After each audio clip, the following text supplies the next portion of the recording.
Welcome back to the Marvel Podcast for gifted listeners. Merry Christmas and Happy Holidays. On this special bonus episode of the Marvel Podcast for gifted listeners, we're going to discuss Santa Claus and his place in Marvel Comics lore in a handful of stories featuring Father Christmas.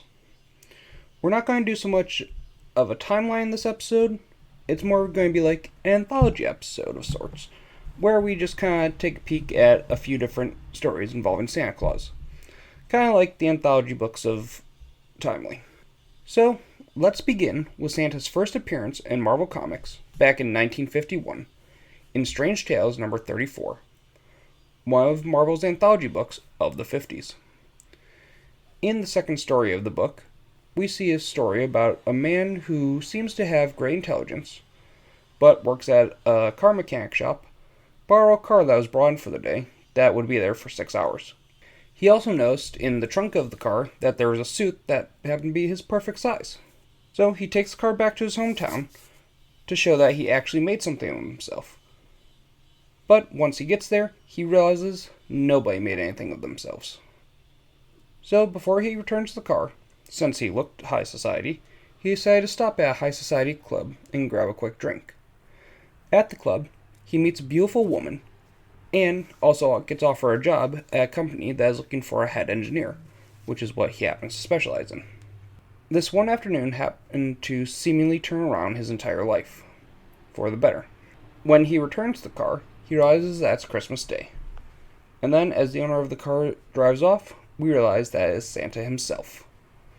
And thus was the first appearance of Santa in Marvel Comics. One possible origin of Santa in the comics is that he is a derivative of the All-Father Odin himself. During a nasty storm, a fisherman's wife prayed to Odin to get them to their destination safely. At the same time that this woman was praying, Asgard was being threatened by Gilak the Greater with an asteroid that was heading straight for Asgard. Instead of having Thor take care of the problem right then and there, Odin instructed Thor to gather Asgard's finest food, wines, and linens. When the time was right, Thor would hurl Mjolnir at the meteor to destroy it. When Thor threw his mighty hammer and destroyed the meteor, it created a burst of light that guided the ship to safety. Suddenly, the wife heard something at the deck of the ship, and when she went to check, she saw Odin, dressed in furs, dropping off a bundle of food, wine, and linen. He then disappeared in a flash of light. And then, as he was flying away in the sleigh, pulled by 2 rams, Odin shouted, "And a good midwinter to all, and to all a good life." In a wartime story taking place in 1943, the Fuhrer, Adolf Hitler, kidnapped Santa so that America would lose its morale during the war.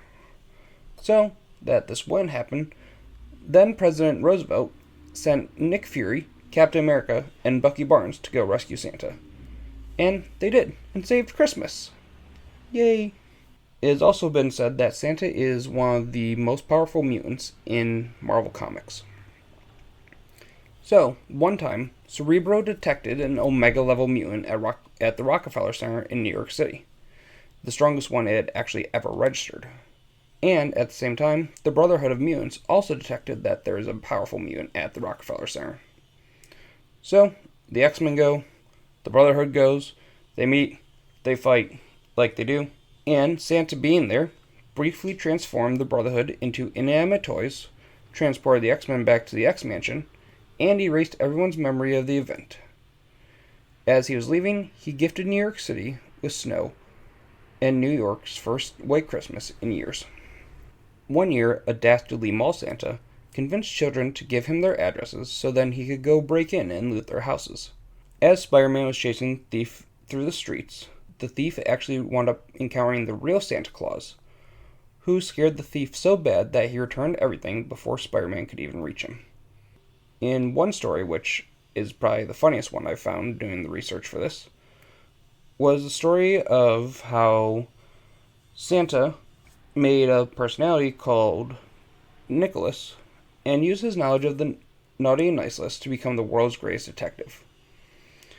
After he helped She-Hulk with a murder investigation, Santa became enthralled with the Green Giantess, and he made a pass at her. Well, Santa being a married man, his wife found out about this, and she shows up to corral in her husband, and she filled Jen's office with reindeer droppings, which is a little rude on Mrs. Claus' part, because why is it Jen's fault that Santa hit on her? But that's besides the point. But before departing, Santa did give She-Hulk a present. And there was a time in the future where Jen was stuck in her She-Hulk form and couldn't transform back. But when she opened the present, it allowed her to change back and enjoy a normal Christmas with her father. The goodwill of Santa can even soften the heart of some supervillains. One Christmas, while delivering presents to Latveria, Santa gets injured, and so he convinces Dr. Doom to finish out his night and save Christmas. Doom eventually reluctantly agrees, and we get Santa Doom. And Doom goes and delivers all the presents for Santa. But not all villains are softened by Santa's goodwill. Doc Ock once imprisoned Santa at his own factory and took over the workshop, and forced the elves to make deadly toys. One of the toys wound up in the hands of Cassie Lang, Scott Lang's daughter. Well, Scott took this personally, and traveled to the North Pole to see what happened. And when he did this, he encountered Doc Ock having taken over the North Pole. So, using Pym particles, Scott shrinks the Spider-Man villain down to his size, and the two fought. While the two fought at ant size, Santa managed to free himself and turn the two back into their normal size. After this, Doc Ock tried to escape, but as he was trying to escape, Rudolph met him and stopped him. Not bad for a reindeer no one liked at first. But Santa can have a hard time when it comes to the morals of mankind. One year, when he was feeling the demoralization of mankind and felt that their faith and belief in him was fading, he sold his entire franchise to Hydra. Because that is always a great idea, selling to Hydra. Well, Howard the Duck was being a mall Santa that year and realized what had happened. He gathered up a whole group of mall Santas, and they all came together and convinced Santa that there was still good in the world and that he should take his factory back from Hydra. Which he did, and Christmas was saved. And the last story we're going to look at is probably the one where Santa's even more powerful than his powerful mutant origins.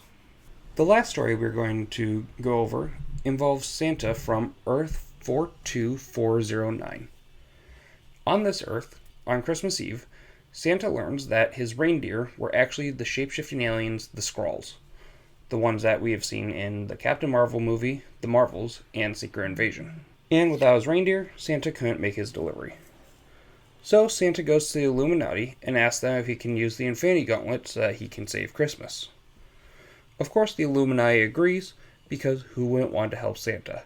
But once Santa had put on the Infinity Gauntlet, though, he became drunk with power. When the Illuminati tried to ask for it back, Santa demanded that they come take it from him. And so, that's what they did.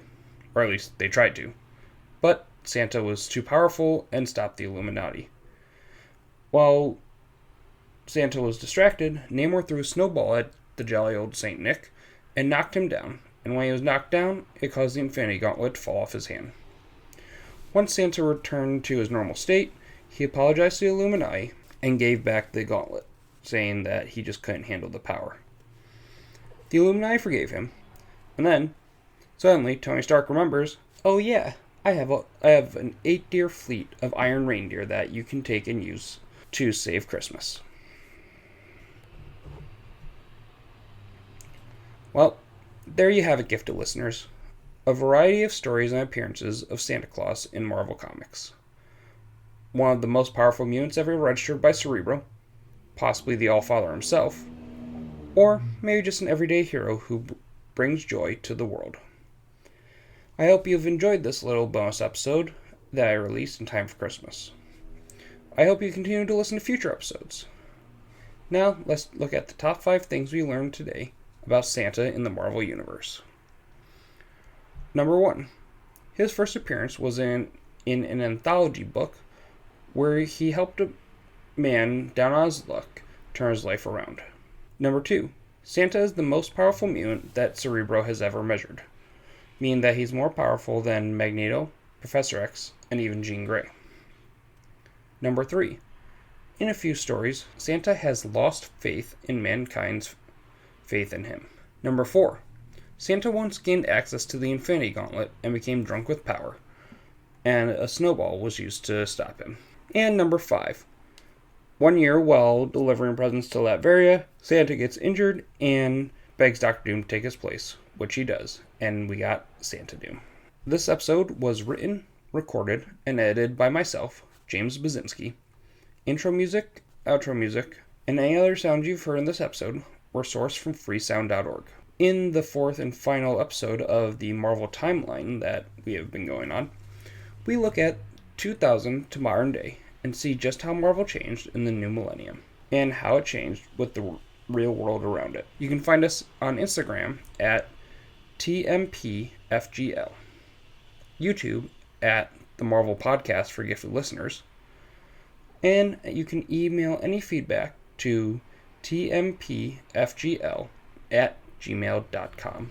Until next time, gifted listeners, Merry Christmas, Happy Holidays, and Excelsior!